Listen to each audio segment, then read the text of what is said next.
Olá, tudo bem com vocês? Seja bem-vindo ao canal Arte Papel com Roberto, é um prazer receber vocês. Hoje nós vamos fazer um squish feito com papel higiênico. Isso mesmo, com papel higiênico, com papel reciclável.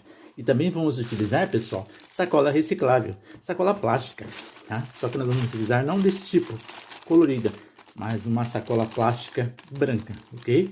Vamos lá para o vídeo, mas antes, já se inscreva no canal. Não se inscreveu? Já se inscreva aqui embaixo, ok? E escreva nos comentários, ok? Vamos lá? Começar?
Então, eu parei o vídeo para saber de vocês. E aí, estão gostando?